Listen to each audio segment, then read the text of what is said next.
We're going to consider two diseases in this talk, Axenfeld-Rieger Syndrome and Peters anomaly. Axenfeld-Rieger Syndrome is a rare disease that has both anterior segment and often systemic findings. The etiology in the eye of these changes is speculated to be an arrest of anterior segment development, latent gestation. There are membranes that represent retained primordial material, and the glaucoma is due to compacted trabecular meshwork beams, much like what we see in primary congenital glaucoma. It's a bilateral disease, usually dominant, and there's no gender predilection. There are two known genes for Axenfeld-Rieger syndrome that are worth knowing, PIDX2 and FOXC1. Like a lot of these developmental abnormalities, and we'll see this in Peters anomaly too, glaucoma develops in about half of the cases, and it typically develops in late adolescence or early adulthood, although I've certainly seen people with Axenfeld-Rieger syndrome and cloudy corneas at birth. The risk of developing glaucoma is related to how high the iris inserts into the angle, not to the number of iris processes or the degree of iris abnormality. An example is this patient of mine who has Axenfeld-Rieger syndrome with really no iris changes other than some hypoplasia, and the angle looks pretty normal. We know that the patient has Rieger syndrome because they have systemic findings and they're a member of a family with Axenfeld-Rieger syndrome. We'll walk through the clinical findings. We see posterior embryotoxin. I underlined O there because it's toxon, not toxin like poison. You can see that here. It's described as an anteriorly displaced Schwalbe's line. It is a ring that is visible on slit lamp examination. While it's described as a Schwalbe's line, I really disagree with that, but if you're asked this question on a test, that's the answer, anteriorly displaced Schwalbe's line. One can see posterior embryotoxin up to 15% of normal eyes, but having said that, it's not a startling embryotoxin like this. It's just evidence that you can see the anterior border of the trabecular meshwork if you do a really careful examination. So while we say it's up to 15%, you know from your clinical experience that 15% of your patients don't have this line that you can see on the right side of the slide. By itself, you can have embryotoxin and not have any risk of glaucoma. So this is just another view of posterior embryotoxin right there. This is a normal eye with embryotoxin, but no Axenfeld-Rieger syndrome, no glaucoma. You can see the embryotoxin right there, and you can see a little bulge on anterior segment OCT. This is a Lee Allen painting, and all of his paintings are actually made from real patients. And you can see here that the corneal wedge comes together behind this embryotoxin. So in my mind, it's not Schwalbe's line, but again, that's the conventional wisdom. Just another picture of posterior embryotoxin here. You can see this glistening ring in the cornea. And some pictures from Rob Honkinen showing that, again, this glistening ring of collagen in the cornea, and you can see iris processes up to that ring.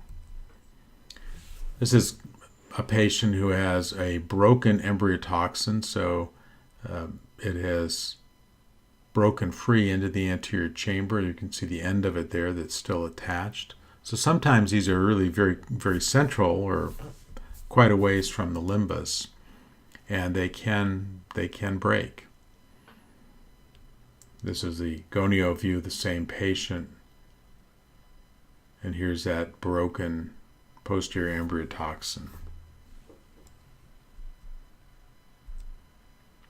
This is a trabeculectomy specimen from a patient of mine who has posterior embryotoxin. You can see this ring of collagen here with iris hanging off of it. It's actually a really cool picture. But also notice that in this PAS slide that decimase travels right over this. And again, in my mind, implying that we're not looking at Schwalbe's line, but something anterior to Schwalbe's line. You see iris processes and a high iris insertion.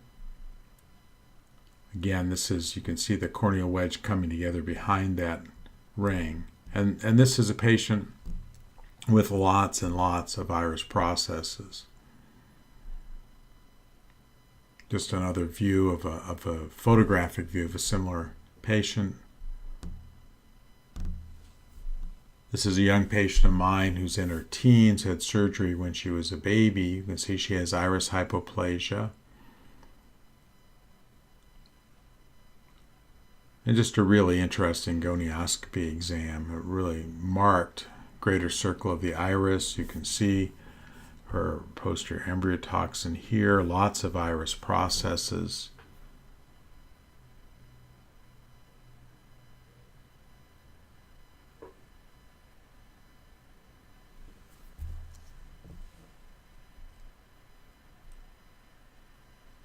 If we move back to the iris, you see hypoplasia, and you can see varying degrees of this. It can be quite subtle on the left, and then more marked in these other two pictures.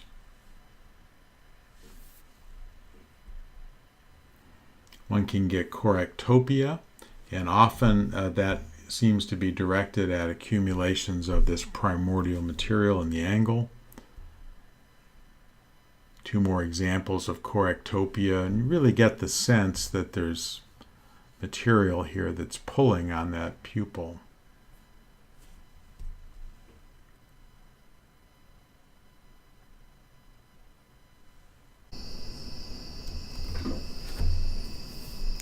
One can develop polychoria, where extra pupils develop, as we can see inferiorly in this young patient.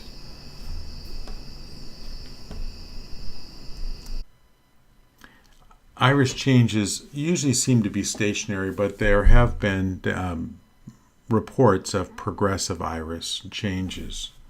But whatever changes occur are generally slow. This is just somebody with mild Axenfeld-Rieger syndrome. You can see the posterior embryotoxin right here. And on gonioscopy, you can see the embryotoxin, and you can see the iris processes going up to it.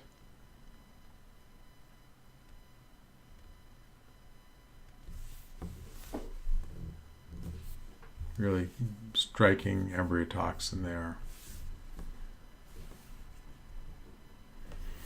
This is a young patient who has marked iris deformities, and he really didn't develop glaucoma until he was late in his teenage years. He was really quite normal up until then, and then unfortunately developed very relentless glaucoma that's required multiple surgeries.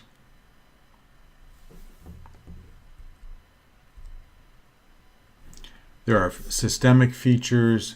One can have mid-face flattening, maxillary hypoplasia, telecanthus, hypertelorism, and a broad, flat nasal bridge. This is a patient whose picture is being used with his parents' permission. Again, you can see here the maxillary hypoplasia, really quite striking.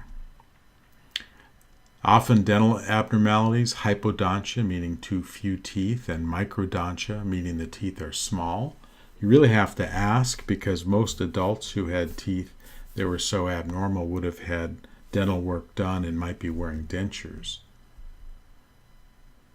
They can have redundant periumbilical skin like this. It looks like a hernia, but it's really not a hernia. And the typical story is that the pediatric surgeon goes in to repair the hernia, doesn't find one, but fixes this abnormality anyway. So again, you need to ask the parents if they've ever had surgery. And in males, you can get hypospadias. Other systemic features, pituitary abnormalities like growth hormone deficiency and empty sella. One can have heart valve abnormalities, and then lots of other things have been described, but really not often enough to be considered part of the disease. We treat it like primary open-angle glaucoma. Cholinergics and trabeculoplasty are not particularly useful. It's really hard. It would be hard to do trabeculoplasty in somebody whose angle is so abnormal. In babies, one can try trabeculotomy. Goniotomy would be a challenge generally if there's a lot of iris processes. When you look at a two-dimensional photograph, Ice and Rieger look very much the same. You see multiple holes in the iris, these areas that are thin, which are atrophic in Ice, and hypoplastic in Rieger, meaning that they never did develop. They can be progressive, and really in two dimensions they look very similar. But they should never confuse you in your exam room when you have a living patient. Ice is unilateral, sporadic, acquired, usually in early middle age. There's no embryotoxin. The corneal endothelium has a hammered silver appearance. The iris is atrophic, which does look like the hypoplastic iris of Rieger, and there are no systemic features. In distinction, then, Rieger is bilateral, autosomal dominant, present at birth, although it can change in a few patients. There is an embryotoxin. There's no hammered silver endothelium, and there often are systemic features.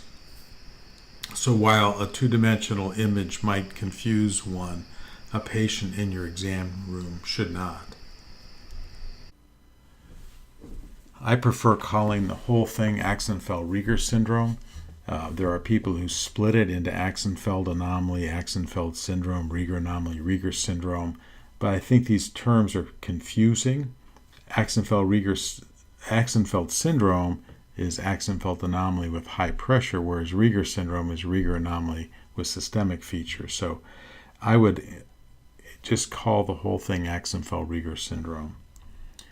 You also see other names for this, like iridocorneal dysgenesis and mesodermal dysgenesis, which is actually a misnomer since it's neural crest derivation. I'm going to show just two cases that kind of highlight why I think it's good to lump them together. This first case is a little boy I saw at birth with cloudy corneas, very high pressures, found to have angle abnormalities, but no iris changes, no dental or umbilical changes. But he has telecanthus, as you can see here. He had growth retardation, for which he took growth hormone. He was born with no internal carotid arteries, which is fascinating, and I don't know that that's part of Axenfeld-Rieger syndrome, but pretty unusual. He has a FOXC1 mutation, as does his dad, but in his dad, all we see is 1 clock hour of posterior embryotoxin with the strand of iris going up to it. He has normal pressures, and everything else about his eyes are normal. Another case is a patient with classic Rieger anomaly, but with normal teeth and umbilicus, also a FOXC1 mutation. But he has family members with Axenfeld anomaly, Rieger syndrome. You can see the teeth of one of his family members here, and Peters anomaly. So, because of all that, there's an overlap between disorders and multiple disorders caused by mutations in a single gene. To me, it's best to lump all these people under Axenfeld-Rieger syndrome. Let's move on to Peters anomaly. So if Axenfeld-Rieger's is rare, this is even rarer. These are children who are born with the central corneal opacity called the leucoma. Their endothelium of the cornea fails to develop properly. And sometimes this is associated with cataract. And when there are only corneal changes, sometimes it's called the internal ulcera von Hippel, although that's a term I never use. Sometimes they can have angle changes suggestive of Axenfeld-Rieger syndrome, but I don't think it's helpful to consider them as one disease. It's sporadic. which means it may be autosomal recessive. It's rarely dominant, so usually in the U.S. anyway, it occurs as a sporadic disease. And interestingly, mutations in all of the genes that cause anterior segment abnormalities have been reported as isolated cases for Peters anomaly. It's usually bilateral, but 20% of the time it's unilateral. And glaucoma, again, in 50%, and the mechanism is really not clear. So the most important sign is the corneal opacity. As you can see here in this unilateral case, you can see that there's very dense corneal opacity centrally, but peripherally, out here, you can see the iris, so the peripheral cornea is clear. Sometimes cataract, obviously the view in through that cornea is not very good. You can have iris strands from the collarette up to this leucoma. There are no consistent associated other findings. This is a little patient of mine. She actually has Axenfeld-Rieger syndrome in her left eye, had a trabeculotomy. That eye is doing great. But her right eye has a central opacity, and on ultrasound you can see that the lens is right up in it. And this is a histopath slide. There's no corneal endothelium here. They often require surgical glaucoma management. They require early penetrating keratoplasty to prevent amblyopia. So the key points for Axenfeld-Rieger syndrome: it's a bilateral disease, glaucoma in half the patients. Glaucoma is not related to the iris and angle abnormalities. 2 genes, PITX2 and FOXC1, and often with systemic findings. Peters' congenital central corneal opacity is very rare, usually bilateral, glaucoma in half. And cases are reported associated with all of the developmental glaucoma genes, and the biggest concern in these patients is amblyopia. So 2 rare diseases, but very important that you recognize them and know how to approach them.